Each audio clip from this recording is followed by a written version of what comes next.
The boardroom is entirely silent. Cold sweat drips from Julian Vance's chin, staining the collar of his bespoke Italian suit. The city chief inspector slams his hand flat on the mahogany table. The impact makes the $500 million holographic model of the Aero Tower flicker and glitch. "This math is a lie," the inspector says. His voice is absolute.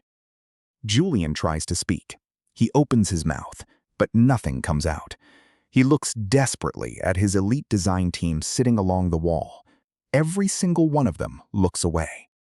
The inspector points a thick, calloused finger at the complex pencil equation, written across the bottom of the master physical blueprint. "I ask you to explain the Navier-Stokes derivation right here, the fluid dynamics adjustment. You can't, because you didn't write it." Julian's suit feels like a straitjacket. He is drowning in front of the most powerful people in the city. The silence is crushing him.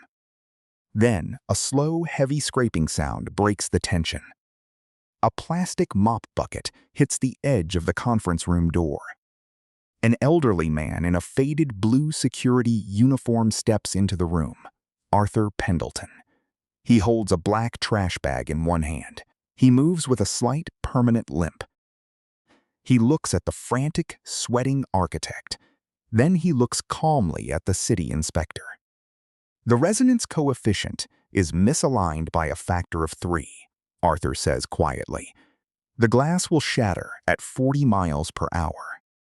Every head in the room snaps toward the door. Julian turns completely pale. The blood drains from his face. He realizes the old man he fired and humiliated yesterday just sealed his fate. But before we witness the exact moment, a multi-million-dollar career collapsed under the weight of its own arrogance, we need to go back, way back, to 3 weeks earlier. The wind howls off Lake Michigan. It whips against the thick, double-paned glass of Vance and Sterling architecture. 60 floors up, the city of Chicago looks like a glowing circuit board in the dark. It is 11 o'clock at night. Arthur Pendleton pushes his cleaning cart down the long, empty hallway. His left knee clicks slightly with every step. He is 68 years old. His uniform is perfectly clean, but the fabric is worn paper, thin at the elbows. He carries a dented aluminum lunchbox. It has a faded, peeling sticker on the side from the 1980s. It reads, "City Planning Commission." Arthur doesn't look at the expensive abstract art hanging on the walls. He looks at the structural joints. He notices exactly where the drywall is cracking near the load-bearing steel pillars. He sees the microscopic stress lines in the floor-to-ceiling windows caused by improper thermal expansion.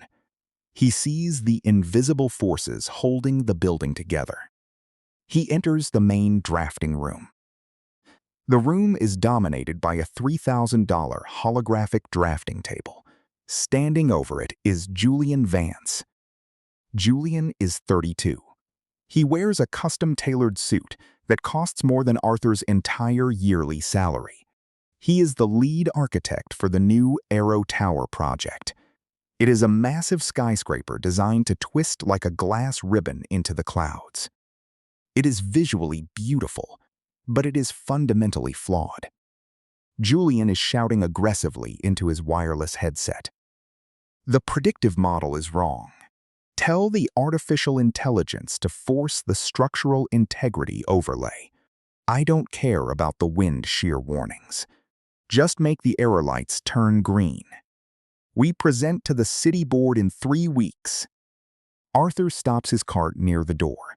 He quietly watches the red warning lights pulsing angrily on the holographic model.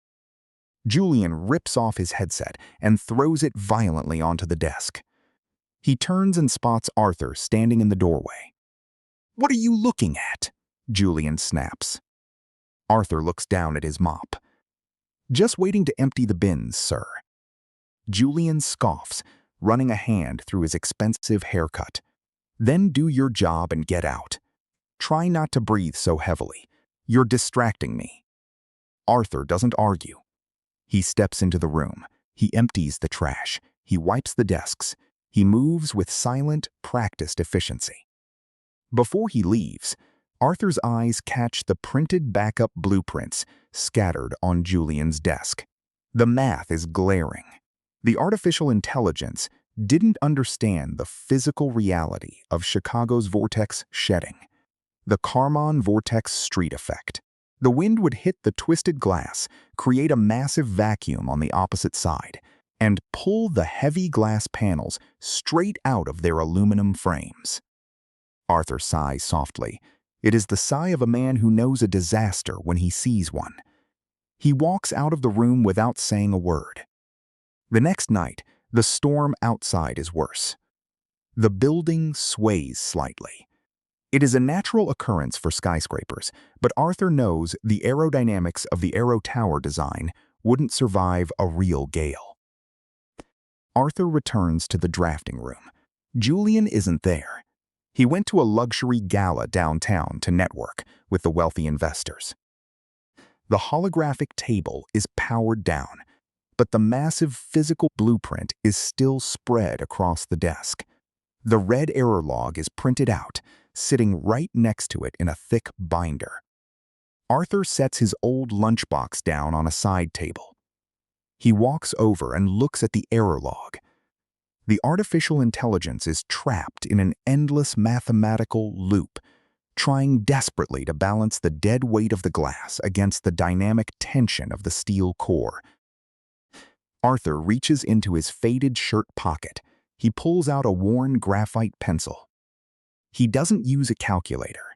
He doesn't open a laptop.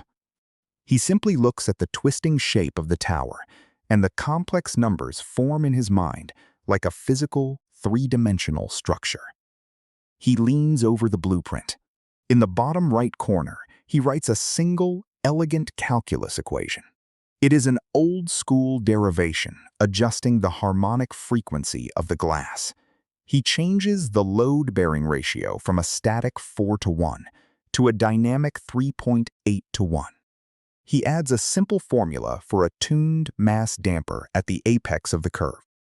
It takes him exactly 40 seconds. He puts his pencil away. He grabs his lunchbox and goes back to mopping the floors. The next morning, Arthur is finishing his shift. The sun is just starting to come up over the lake. Julian storms off the elevator. He looks hungover.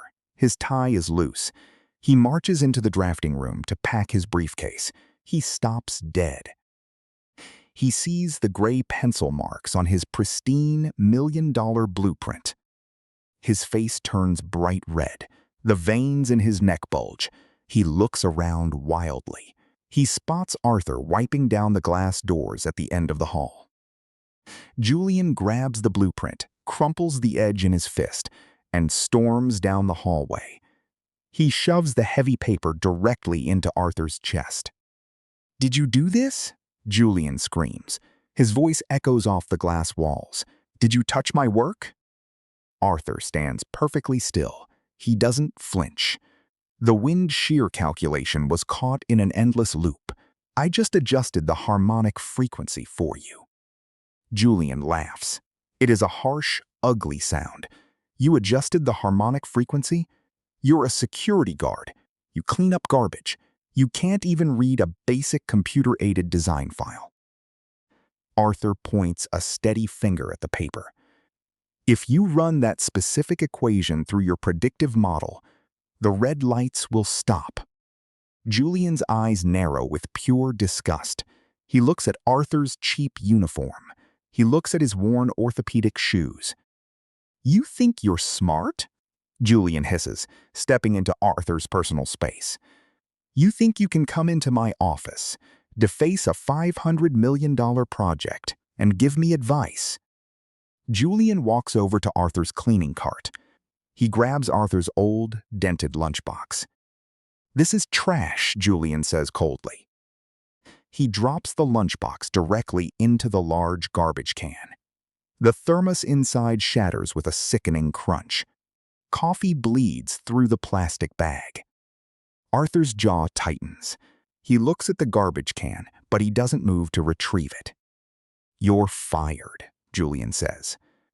"Get out of my building right now before I call the police and have you arrested for vandalism." Arthur looks Julian dead in the eye. He doesn't shout. He doesn't beg for his job. "The math is correct," Arthur says quietly. "I highly suggest you use it." Arthur turns around. He walks toward the elevator, leaving his cart behind. He leaves Julian fuming in the hallway. But Julian didn't know that the old man he just threw out like garbage wasn't just a guard, and he was about to make the biggest mistake of his entire life. Arthur walks out of the glass skyscraper and onto the cold Chicago streets. He pulls the collar of his thin jacket up against the wind. He doesn't look angry. He just looks incredibly tired. He catches the early morning bus back to the south side. The neighborhood is quiet. The houses are small and close together. He unlocks the door to his modest home. The living room is completely silent. It has been silent for 3 years, ever since his wife, Martha, passed away. Arthur walks over to the mantel. There is a framed photograph of Martha smiling. Next to the photograph is a small, heavy silver medal.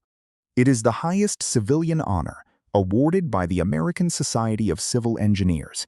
It bears his name, Arthur Pendleton. Arthur isn't just an old man who cleans floors. 40 years ago, he was the architectural prodigy who literally wrote the structural safety code for the city of Chicago. When the great wind tunnel tests of the late 70s failed, it was Arthur who developed the resonance damping formulas that allowed skyscrapers to be built over 50 stories high near the lake. He spent his entire life building the skyline. But high-level engineering is a brutal, high-stress world. When Martha got sick, Arthur realized that all the prestige and all the money in the world couldn't buy her more time. He walked away from his firm. He surrendered his partnerships.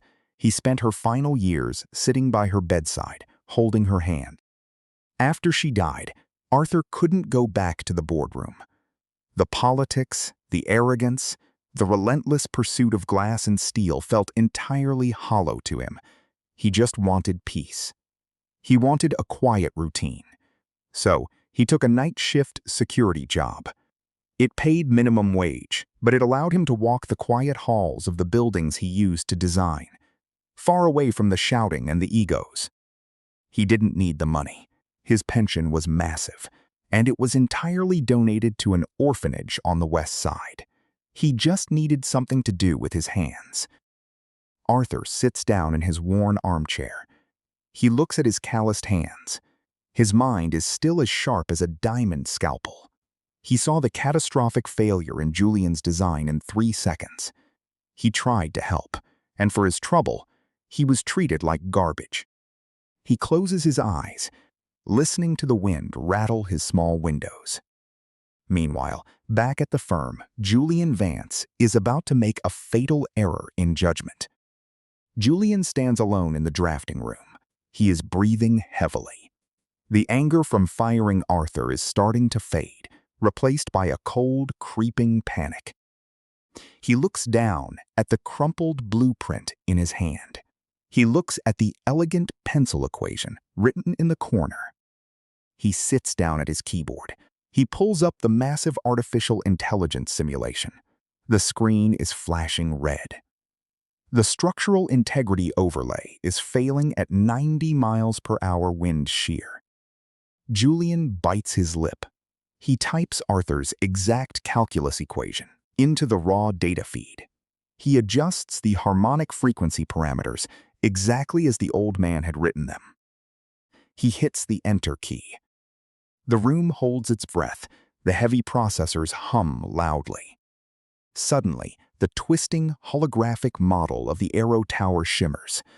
The red warning lights blink once, twice, and then turn a solid, brilliant green.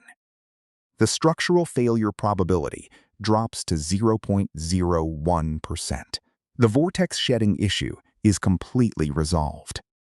Julian falls back into his leather chair. He stares at the screen in absolute disbelief. The math is flawless. It is elegant. It is the work of an absolute master. No, Julian whispers to himself. There is no way. He's a janitor. Julian refuses to accept it. His ego won't allow it. He convinces himself that Arthur must have seen the equation in an old textbook somewhere and just copied it down without understanding it. Julian deletes the pencil mark from the physical copy. He saves the simulation under his own name. He claims the breakthrough as his own late-night stroke of genius. The stakes are unimaginable. Tomorrow is the final presentation to the City Planning Board. If Julian secures the approval, the $500 million contract is signed. Julian becomes a partner, and his name is permanently etched into the Chicago skyline. If he fails, his firm loses their primary backer, and he is ruined. Julian smiles. He adjusts his expensive tie. He thinks he has won. He thinks the old man is gone forever. But Julian forgot one critical detail. You can steal a man's math, but you cannot steal his mind. The boardroom is magnificent. It is lined with imported mahogany and features a massive window overlooking the city. Julian stands at the head of the long table. He is wearing a brand new suit. He looks incredibly confident. Sitting across from him are the 5 members of the City Planning Board. At the center sits Chief Inspector Harrison. Harrison is a notoriously ruthless, old-school engineer. He doesn't care about flashy presentations or 3-dimensional holograms. He cares about concrete, steel, and physics. And so, Julian concludes his presentation with a dramatic wave of his hand.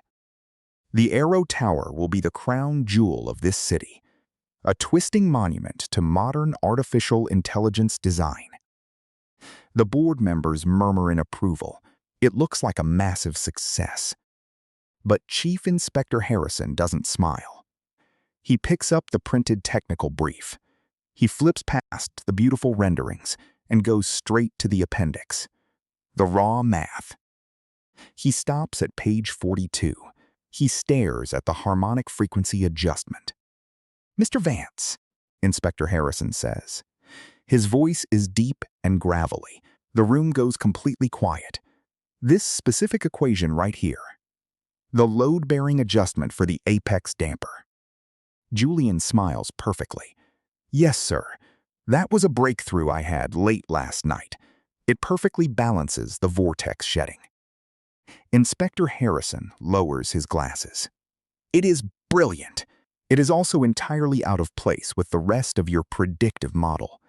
It relies on a very specific manual derivation of the Navier-Stokes equations." Julian's smile falters slightly. "Well, yes. Sometimes you have to go back to the basics." "Indeed," Harrison says softly. "So, please step up to the whiteboard, Mr. Vance. I need you to break down the fluid dynamics applied here. Show me how you calculated the pressure distribution across the twisting glass plates." Julian freezes. A drop of cold sweat forms at his hairline. Well, the AI simulation handled the micro-calculations," Julian stammers. Harrison slams his hand flat on the mahogany table. The impact echoes like a gunshot. "I didn't ask the simulation, Mr. Vance. I asked you," Harrison roars. "This equation requires a master's understanding of resonance damping. If you wrote it, you can explain it. Because if you can't, this entire $500 million project is a fraud." Julian tries to speak. He opens his mouth, but his throat is completely dry. He looks at his team. They are staring at him in horror. Julian's suit feels like a straitjacket. He is drowning. The silence is crushing him. Then, a slow, heavy scraping sound breaks the tension. A plastic mop bucket hits the edge of the conference room door. Arthur Pendleton steps into the room. He holds a black trash bag. He was ordered by the building manager to clear the executive bins as his absolute final task before handing in his uniform. He looks at the frantic architect. Then he looks calmly at the city inspector. The resonance coefficient is misaligned by a factor of 3, Arthur says quietly. The glass will shatter at 40 miles per hour. Every head in the room snaps toward the door. Julian turns completely pale. "Get out!" Julian screams, his voice cracking with sheer panic. "Security! Get this trash out of here!" But Inspector Harrison doesn't call for security. He stands up slowly. His eyes widen in absolute disbelief. He ignores Julian completely. "My God," Harrison whispers, staring at the old man in the faded uniform. "Arthur?" "Arthur?" Inspector Harrison repeats. His gravelly voice drops to a near whisper. He takes his glasses off, squinting across the long mahogany table. Julian Vance is hyperventilating. "You know this man? He's a janitor. He vandalized my blueprint." Julian points a shaking finger at Arthur. "I fired him yesterday. Call security immediately." Inspector Harrison slowly turns his head. He looks at Julian with a level of utter disgust that could freeze water. "Mr. Vance," Harrison says, his voice deadly calm, "if you ever raise your voice to Arthur Pendleton again, I will personally see to it that you never design so much as a garden shed in this city."